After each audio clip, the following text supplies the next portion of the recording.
Hello കൂട്ടുകാരികളെ, എല്ലാവരും വയ്യോ. ഇന്ന് നമുക്ക് കോപ്പയും കൊണ്ടൊരു ചമ്മന്തി ഉണ്ടാക്കാം. കോപ്പ കേട്ടോ. അതിന് ഞാൻ നല്ലോണം തിരുമ്മി ഉടച്ച് ഉപ്പ് പുരട്ടിയിട്ട് കല്ലുപ്പും കൊണ്ട് തേച്ച് ഉടച്ച് വെച്ചിട്ടുണ്ട് കേട്ടോ. ബാക്കി ഇതിൻ്റെ ചേരുവകൾ കാണിക്കാം. ഒരു 3/4 മണിക്കൂർ ഇരിക്കട്ടെ. ഇതിൻ്റെ അഴുക്കെല്ലാം ഇളകി വന്നിരുത്തിന് ഉപ്പ് തേച്ച് വെച്ചാൽ മതി. എന്നിട്ട് നല്ലോണം ഞവണ്ടണം. തല നുള്ളേണ്ട ആവശ്യമൊന്നുമില്ല. അത് നല്ലോണം ഫ്രൈ ആക്കി എടുക്കണം. അതിന് വേണ്ടത് 4 വലിയ സബോള, ഈ മുഴുപ്പിലുള്ള സബോള 4 എണ്ണം, ഒരു പിടി പച്ചമുളക്, ഒരു 10-15 പച്ചമുളക് കേട്ടോ. ഇത്രയും സാധനമെല്ലാം അരിഞ്ഞ് റെഡിയാക്കി കൊണ്ടുവരട്ടെ. സബോളയൊക്കെ അരിഞ്ഞ് റെഡിയാക്കി വെച്ചു. അതിന് പച്ചമുളക് അരിഞ്ഞു, കുറച്ച് കരിവേപ്പില, ഈ 3 സാധനം നല്ലപോലെ മീൻ കോപ്പ വറുത്ത് ഫ്രൈ ആയി കഴിയുമ്പോൾ ഇതിനകത്തിട്ട് കാണിക്കാം. നമ്മുടെ മീൻ ഇവിടെ കഴുകി റെഡിയാക്കി കൊണ്ടുവന്ന് വെച്ചിട്ടുണ്ട്. അതിന് ആവശ്യത്തിനുള്ള ഉപ്പ് കൊടുക്കുക. ഓക്കെ, ഇത് 1.5 കിലോ നത്തലാണ്. ഇതേപോലെ വെട്ടിയെടുത്താൽ മതി. ഒരു 5-8 പ്രാവശ്യം നല്ലോണം ഒലുമ്പി കഴുകണം കേട്ടോ. ആവശ്യത്തിനുള്ള മുളക് പൊടി, പിന്നെ നല്ലപോലെ ഒലുമ്പി കഴിയണേ. കാരണം തലയും പാലും ഞുള്ളാത്തതുകൊണ്ട് തലയുടെ ഇടയിൽ നല്ല ചെളിയും മണ്ണും ഒക്കെ ഉണ്ടാവും, കടിക്കും. ഒരു 5-8 പ്രാവശ്യം നല്ലോണം ഒലുമ്പണം. ഒലുമ്പി ഇത് ഈ കോലത്തിലാവും. അത് സാരമില്ല, ഉടഞ്ഞു കഴിയുമ്പോൾ അതിൻ്റെ മേത്തുള്ള അഴുക്കെല്ലാം ഇങ്ങ് വരും. അപ്പോൾ ഇത് 3 കൂടെ തിരുമ്മി നല്ല റെഡിയാക്കി കാണിക്കാം കേട്ടോ.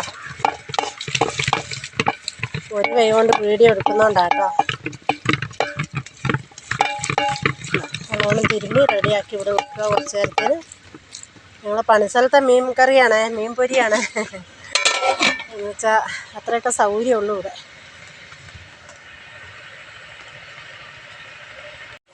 നമ്മുടെ ചട്ടി അടുപ്പിൽ വെച്ചിട്ടുണ്ട്. നമുക്ക് ആവശ്യത്തിനുള്ള എണ്ണ ഒഴിച്ചു കൊടുക്കാം. ഇച്ചിരി വേറെ എണ്ണ ഇരുന്നോട്ടെ, വേറെ ഒറ്റപ്പൊരിയല്ല പൊരിക്കുള്ളൂ. 1.5 കിലോ കൊഴുപ്പുണ്ട് കേട്ടോ.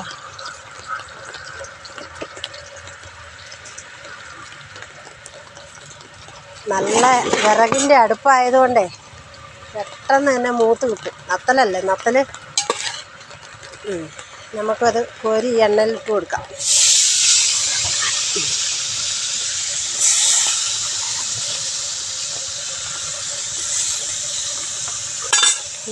ആവട്ടെ, എന്നിട്ട് കാണിക്കാം. നമ്മളെ മീൻ്റെ അകത്ത് നമ്മളെടുത്ത് വെച്ചേക്കുന്ന കരിവേപ്പിലയും കൂടി ഇട്ട് കൊടുക്കുക. എന്നിട്ട് നല്ലവണ്ണം ഇങ്ങനെ ഇളക്കുക. നല്ലോണം ഇളക്കിക്കും. അടിവശം നല്ലോണം ആയി.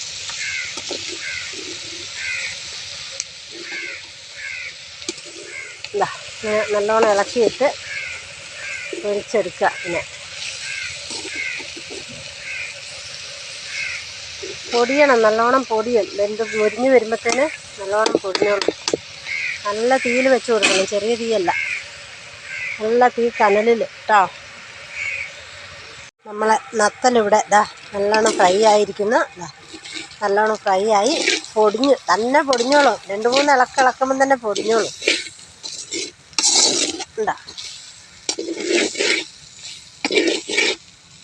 ഇനിയിപ്പോൾ നമ്മൾ ചേരുവകൾ ചേർക്കാൻ പോവാം കേട്ടോ.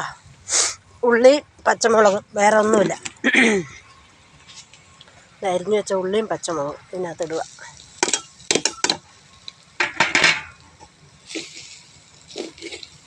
ഇന്ത്യക്കാർക്ക് ഭയങ്കര ഇഷ്ടമായത്.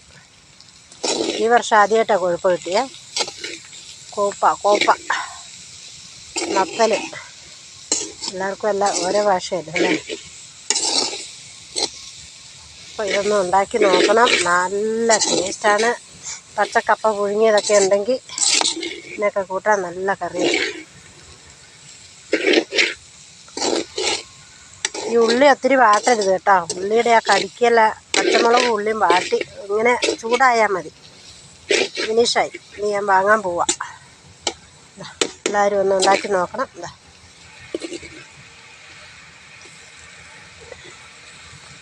ഇനി വാങ്ങി വെക്കാൻ പോവാം. ഉള്ളി ഒത്തിരി വേകാൻ പാടില്ല, എന്താ അതിൻ്റെ ടേസ്റ്റ് പോയി.